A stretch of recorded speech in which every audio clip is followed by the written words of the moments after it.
Masturbation নিয়ে এর আগেও কথা বলেছি এবং বিশেষ করে পুরুষ মাস্টারবেশন নিয়ে কথা বলা হয়েছে বা পুরুষদের মাস্টারবেশন নিয়ে কথা বলা হয়েছে, কিন্তু ফিমেল মাস্টারবেশন বা মহিলারাও কি আসলে মাস্টারবেশন করে বা মহিলাদেরও কি মাস্টারবেশন হয়ে থাকে বা আসলে এটা কিভাবে হয়ে থাকে বা এটা গুরুত্বপূর্ণ কিনা এই বিষয় নিয়ে আজকে কথা বলবো।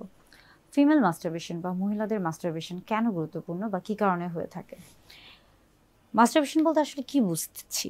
মাস্টারবেশন বলতে আমরা মূলত বুঝছি যে যখন কোনো সঙ্গী বা সাথী ছাড়াই একজন একজন মানুষ যখন তার যৌন তৃপ্তি নিবারণ করছে এবং অর্থাৎ নিজে নিজে যখন সে তার যৌন চাহিদা বা যৌন আকাঙ্ক্ষাকে নিবারণ করছে এবং যৌন তৃপ্তি বা যৌন সুখ উপভোগ করছে, তখনই তাকে কিন্তু মাস্টারবেশন বলা হয়ে থাকে। এটা যেমন পুরুষদের ক্ষেত্রে খুবই পরিচিত। অনেক পুরুষই বলে থাকেন যে তিনি মাস্টারবেট করে থাকেন, তার মাস্টারবেশনের অভ্যাস রয়েছে। তেমনি আবার মহিলাদের ক্ষেত্রেও দেখা যায় যে মহিলারাও কিন্তু মাস্টারবেশনের সাথে পরিচিত, কিন্তু মহিলাদের ক্ষেত্রে জিনিসটা অন্যভাবে কাজ করছে। যেহেতু পুরুষদের ক্ষেত্রে পুরুষাঙ্গটা শরীরের বাহিরের দিকে অবস্থান করছে, এই জন্য তাদের ক্ষেত্রে কিছুটা সহজ হয়ে থাকে বা কিছুটা তাড়াতাড়ি হয়ে থাকে। কিন্তু মহিলাদের ক্ষেত্রে মহিলাদের জননাঙ্গ বা মহিলাদের প্রজননতন্ত্রের বেশ কিছু অংশই কিন্তু শরীরের ভিতরে অবস্থিত এবং শুধুমাত্র দেখা যায় যে আমরা বলে থাকি যে ক্লাইটোরিস এটা যেমন বাইরে থাকে বা লেবিয়া মেজোরা মাইনরা, এই যে অংশগুলো, এগুলো যেহেতু বাহিরে থাকছে, এই অংশগুলোর সাহায্য নিয়েই কিন্তু মহিলারা তাদের মাস্টারবেশন করে থাকে বা তাদের যৌন তৃপ্তি বা যৌন সুখ এটা একাই তারা লাভ করতে পারে।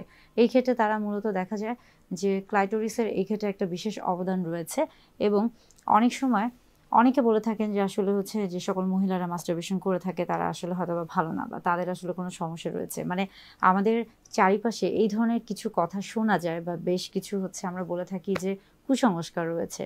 আসলে পুরুষদের ক্ষেত্রেও মাস্টারবেশন যেমন স্বাভাবিক এবং এটা কি স্বাভাবিক একটি প্রক্রিয়া। একটা সময় এটাকে খুবই অস্বাভাবিক বা খারাপ হিসেবে ধারণা করা হতো, কিন্তু আস্তে আস্তে এটাকে কিন্তু বর্তমানে বিজ্ঞানে এটাকে কিন্তু খুবই স্বাভাবিক একটি প্রক্রিয়া বা স্বাভাবিক একটি বিষয় হিসেবে ধরে নেওয়া হচ্ছে। তেমনি মহিলাদের ক্ষেত্রেও কিন্তু পুরুষদের পাশাপাশি মাস্টারবেশনের যে অভ্যাসটি রয়েছে এটা একটি স্বাভাবিক প্রক্রিয়া এবং মাস্টারবেশনের ফলে আসলে বেশ কিছু আমরা বলে থাকি যে যখন এটা অতিরিক্ত আকারে না হয়ে থাকে, অর্থাৎ যখন এটা আমরা বলে থাকি যে যখন এটা একটা নির্দিষ্ট সীমার মধ্যে থেকে থাকে, তখন এটা কিন্তু বরং শরীরের জন্য ক্ষতিকর তো না, বরং আরো উপকার হতে পারে। কিভাবে? দেখা যায় যে মাস্টারবেশনের ফলে আপনার মানসিক দিক থেকে আপনি যেমন একটু রিল্যাক্স ফিল করে থাকেন, তেমনি শারীরিক দিক থেকেও আপনি কিন্তু একটা উত্তেজনা বা আপনার এই যে একটা স্ট্রেস ছিল বা বিষাদগ্রস্ততা ছিল, এটা অনেক সময় মাস্টারবেশনের ফলে কিন্তু কেটে যায় এবং শরীরটা অনেক ক্ষেত্রে দেখা যায় যে আগে যে একটা ক্লান্তি ভাব ছিল বা একটা অস্বস্তিকর ভাব ছিল, সেই জায়গা থেকে একটা অন্যরকম একটা ভালো লাগা বা একটা রিল্যাক্স বা একটা রেস্ট, এই যে বিষয়গুলি এগুলো কাজ করে থাকে।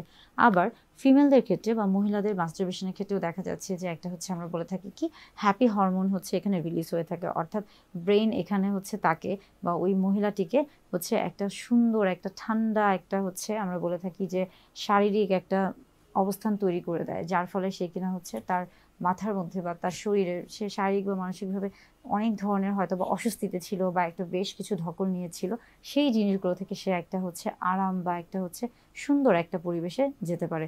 তার বা আমরা বলে থাকি যে বিশ্রামের যে প্রয়োজন রয়েছে, এই প্রত্যেকটা বিষয়ই কিন্তু আসলে জরুরি। বিশেষ করে মাস্টারবেশন হলে বা মাস্টারবেশন যদি কেউ করে থাকে এবং সেটা যদি অতিরিক্ত আকারে না হয়ে থাকে বা সেটা যদি একটা নির্দিষ্ট সীমার মধ্যে থেকে থাকে, সেই ক্ষেত্রে এটা কিন্তু অনেক ক্ষেত্রেই ভালো এবং এটা কিন্তু আসলেই শরীরের জন্য আমরা বলে থাকি যে এতটা ক্ষতিকর না, যদি না সেটা অতিরিক্ত পরিমাণে হয়ে থাকে।